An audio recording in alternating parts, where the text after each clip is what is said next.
Hi friends, welcome back to my channel kitchen queen. இன்றைக்கி நம்ம cheese hash brown எப்படி ரொம்ப ஈஸியாக பண்ணுறதுன்னு பார்க்க போகிறோம். ஸோ வாங்க வீடியோக்குள்ளே போகலாம். அதுக்கு முன்னாடி நம்ம சேனலை சப்ஸ்கிரைப் பண்ணாதவங்க சப்ஸ்கிரைப் பண்ணிக்கோங்க. பக்கத்தில் இருக்கிற பெல் ஐக்கானையும் டேப் பண்ணிக்கோங்க. அப்போ தான் நான் போடுற ஒவ்வொரு வீடியோவும் நோட்டிஃபிகேஷனில் வரும். இப்போ வாங்க வீடியோக்குள்ளே போகலாம். ஃபஸ்ட்டு நான் 3 பொட்டேட்டோஸ் எடுத்துக்கிறேன். உங்களுக்கு எவ்வளோ பொட்டேட்டோஸ் தேவையோ நீங்கள் எடுத்துக்கலாம். எடுத்துகிட்டு அது எல்லாத்தையும் நல்லா பீலர் வச்சு பீல் பண்ணி எடுத்துக்கோங்க.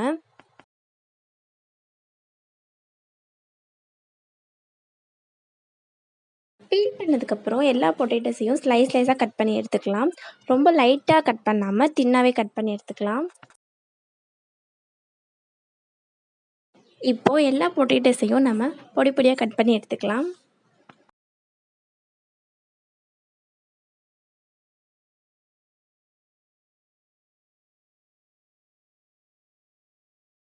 நம்ம கட் பண்ணி வச்சுருக்க பொட்டேட்டோஸை வடிகட்டுற பாத்திரத்தில் எடுத்துகிட்டு அது எல்லாத்தையும் கோல்டு வாட்டரில் வாஷ் பண்ணி எடுத்துக்கலாம்.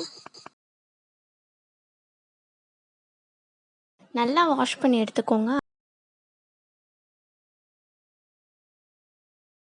வாஷ் பண்ணதுக்கப்புறம் வாட்டர் இல்லாமல் நல்லா அதை வடிகட்டிக்கோங்க.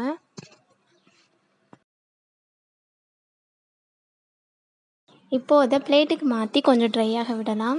அதுக்கப்புறம் ஒரு பேனில் 2 ஸ்பூன் அளவுக்கு ஆயில் சேர்த்துட்டு அது கூடவே இந்த பொட்டேட்டோஸையும் சேர்த்துக்கலாம்.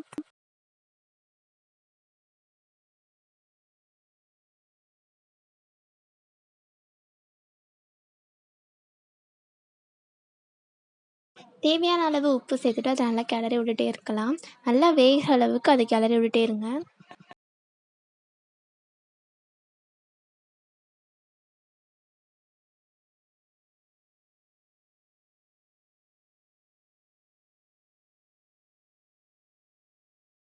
நல்லா வெந்ததுக்கப்புறம் இதை ஒரு பவுலுக்கு சேஞ்ச் பண்ணிக்கலாம்.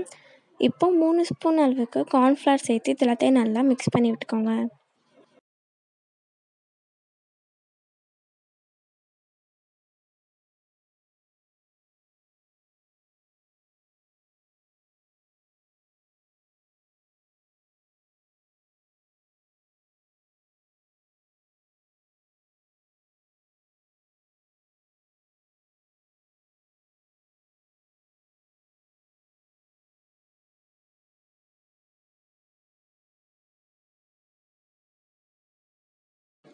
நல்லா ஆறுனதுக்கப்புறம் கையில் நல்லா பிசைஞ்சு விட்டுக்கோங்க.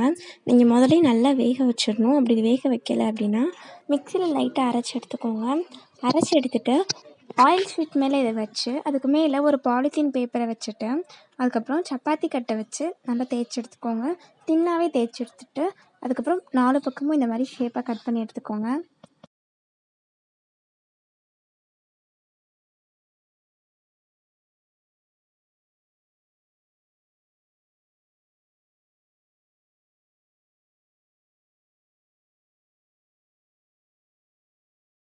அதுக்கப்புறம் நான் கட் பண்ணி எடுத்துருக்க மாதிரியே ஸ்கொயர் ஷேப்பில் கட் பண்ணி எடுத்துக்கோங்க. அப்படி இல்லைன்னா உங்களுக்கு எந்த ஷேப் வேணாலும் நீங்கள் கட் பண்ணி எடுத்துக்கலாம். இப்போ ஒரு பிளேட்டில் ஆயில் அப்ளை பண்ணிட்டு நம்ம கட் பண்ணி வச்சுருக்க பீஸ் எடுத்து அதில் வச்சுக்கோங்க.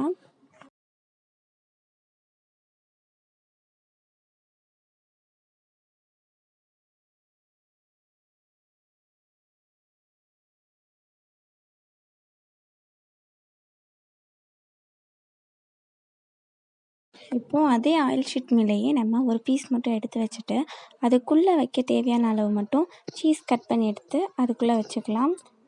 அதுக்கு மேலே நம்ம இன்னொரு கட் பண்ணி வச்சுருக்க பீஸ் எடுத்து நல்லா ஓப்பன் ஆகாத மாதிரி க்ளோஸ் பண்ணி வச்சுக்கோங்க.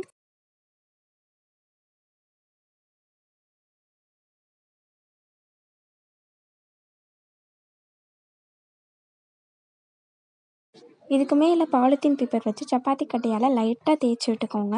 இதே மாதிரி நம்மகிட்ட இருக்கிற எல்லா பீஸ்க்கும் இதே ப்ராசஸில் சீஸ் உள்ளே வச்சு சப்பாத்தி கட்டையை வச்சு நல்லா தேய்ச்சி விட்டு எடுத்து வச்சுக்கோங்க. இப்போது பேனில் ஆயில் நல்லா ஹீட் ஆனதுக்கப்புறம் நம்ம செஞ்சு வச்சுருக்க எல்லாத்தையும் நல்லா ஃப்ரை பண்ணி எடுத்துக்கலாம்.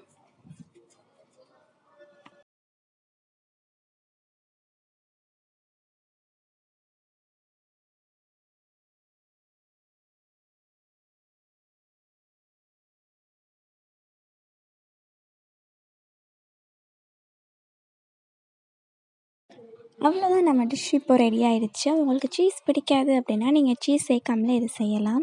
இந்த வீடியோ ஃபுல்லாக பார்த்து உங்களுக்கு பிடிச்சிருக்குன்னு சொன்னால் லைக் பண்ண மறக்காதீங்க. Until then, it's bye bye from Kitchen Queen.